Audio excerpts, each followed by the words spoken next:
One of these things is not like the other. Yeah, that'll work.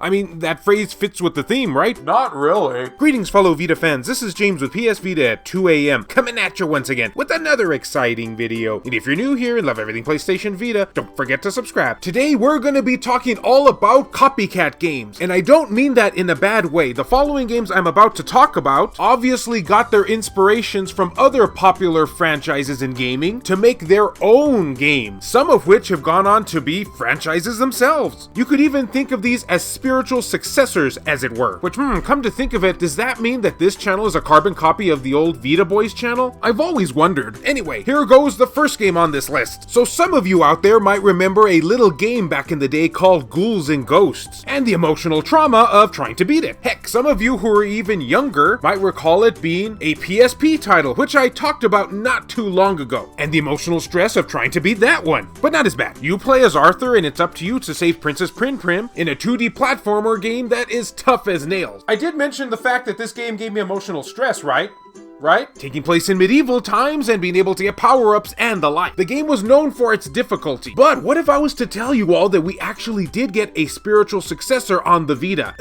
No, not that game. That was another spiritual successor we were supposed to be getting on the Vita, but it never actually happened. Insert your swear word of choice here. I'm talking about Cursed Castilla EX. Now, this game is an arcade action platformer full of creatures from medieval myths from Spain and the rest of Europe. And from what I'm hearing is an extended version of the classic arcade game Maldita Castilla, which I've never actually played, but I love this game, so I'm assuming I'd like that game too. Yeah, it's like a 3-in-1 in this segment. And yeah, pretty much all the rules apply to this game if you're a fan of the Ghosts and Goblins saga, or Ghosts and Ghouls, or Ghouls and Ghosts, or whatever name you want to refer to it as. Don Ramiro, the protagonist of this game, plays exactly like Arthur, down to his jumping mechanics and power-ups. And yes, as expected, the difficulty is intact very much with this game, though it's a tad bit more forgiving because you do in fact get unlimited continues. However, don't think you can abuse the system too much like I tried to do, because if you continue too often, then you sadly won't get the best ending for this game, so just keep that in mind when going into this. And what else can I say? It's a game that no Ghouls and Ghosts fan on the Vita should be without.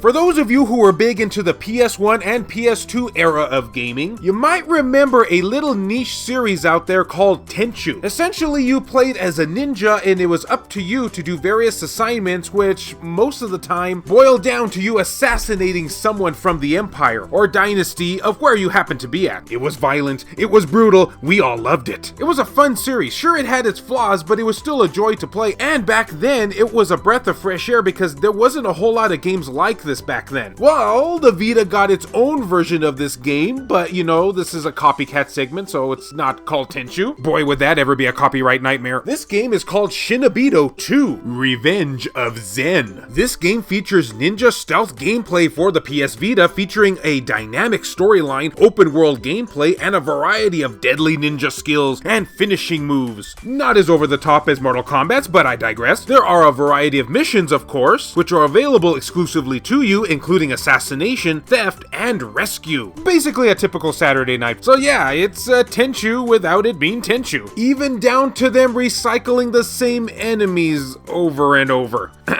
Yeah, sometimes you just love a series, warts and all.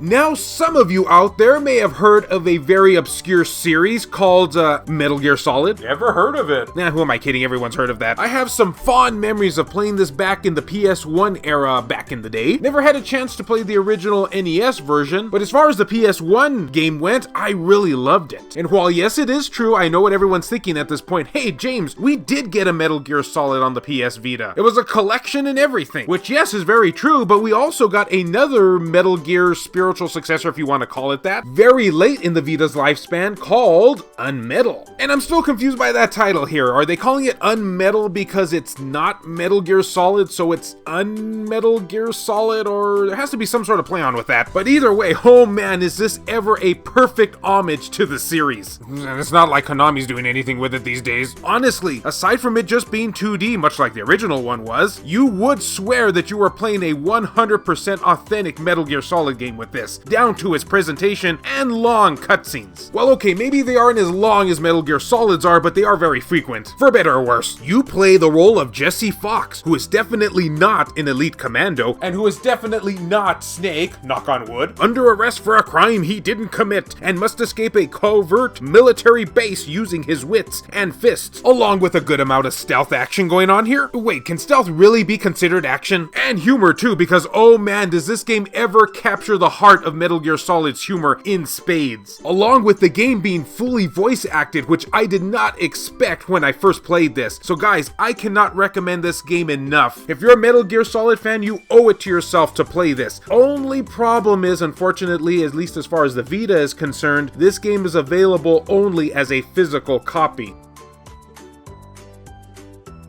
And now for the biggest game that if I didn't include on this list, people would have a total fit at me for, and maybe even tar and feather me, or what I would call a typical Saturday night again. I have weird issues, but some of you out there are probably fans of a game called the Ace Attorney series. I'll admit, I have played a few early version entries in the series, but I haven't kept up with it as much as I probably should have, even though despite the fact that I absolutely love this genre. Well, if you love Ace Attorney, we have our own version on that on the Vita called, say it with me now guys, Danganronpa, which roughly translates to like truth in a bullet, or shooting down the truth with a bullet, or bullet refusion, or something like that. But in Phoenix Wright, you play the role of an attorney trying to prove that the guy who done it did it, or the guy who is being accused of doing it didn't actually do it. Wow, try saying that 5 times fast. Now, one of the main things I enjoyed more about Danganronpa than the Ace Attorney games is that, at least as far as the earlier games go, because again, I haven't kept up with the Ace Attorney games as much as I should have, but in those games, oftentimes you already know who the culprit is. It's just up to you to prove that they are the culprit. But in this game, you have no idea who the culprit actually is. You're trapped in a school run by a bear, yes, I said a bear, named Monokuma, and the only way you're able to escape that school is if one student kills the other and is able to get away with it. And if they do in fact get away with it, then everybody else dies. I mean, dang. Talk about high stakes. So you take on the role as one of the main characters, and it's up to you to prove that they actually did do it, so everybody else is saved, and only the murderer dies. Again, typical Saturday night, am I right? And much like with the Ace Attorney series, you have to gather clues before each trial in order to convict the villain and refute other students' arguments. With a truth bullet. I don't get it either. And in my humble opinion, the storyline for Danganronpa far outclasses the Ace Attorney games, because there is in fact an overarching story to all of these games going on, not just with the murderers themselves. And each entry in the series links up with one another. And usually this is the moment in the video where I would say I highly recommend you play this game, but chances are you probably already have. Or maybe you just like demented bears, I don't know.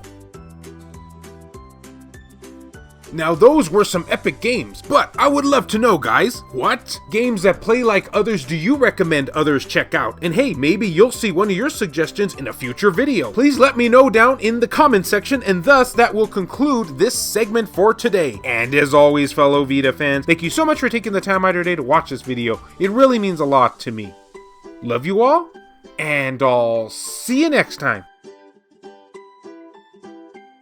A huge thank you and shout out to all these wonderfully generous supporters who help make this content possible, including Gutter Drums, Himdall Imbert, Wendy K, David Ray, Phantom XRS, Saul Ramirez, Kyle Brooks, JR, E-Rock, Per Sterner, Adam Thury, Skullshrutugal TCG, Hero Acer, Adam Sondi, PSVita S, Richard Cruz, Joseph Shavak, Jelly, H-Hitter, Michael O'Connor, BMF, Clayton Malarkey, VG Legends, Jared Hado, Kevin Enright, Heston Joseph, Aaron Swanson, Rodrigo Vera, Chris Foxhound, Robert Sylvester, Aridri, Crazy Cat, Jamie, Hector Gonzalez, Kayonko, Burzin Mystery, Juan M. Hermosillo, Eric DeWitt, Tasha Monty, Mazgus, Matt Hargett, Smug Wolf, Rizal Pliskin, 1488 Dental, Azumara, Nintendo Switch at 2 a.m., Donut Valley, Ricardo Martinez, Dr. Super Artie, Makis Blob, B Mystery, Matt Fox, Reiko Star, Neo Arashi, Milk Sama, Bushin Ryu Cat, Robert Johnson, Zacrito, Frayden, Alan Iwazuk, and Shin Snake. If you would be interested in supporting the channel and seeing your name on this end screen here, or if you wish to remain anonymous, that can be provided too, then make sure to check the links down in the description below. I have numerous ways for you to do this down there. Can't support in this manner? Don't worry about it. Likes and shares can help equally as much. So, is this channel a blatant carbon copy of the Vita Boys channel? I'm still dying to know.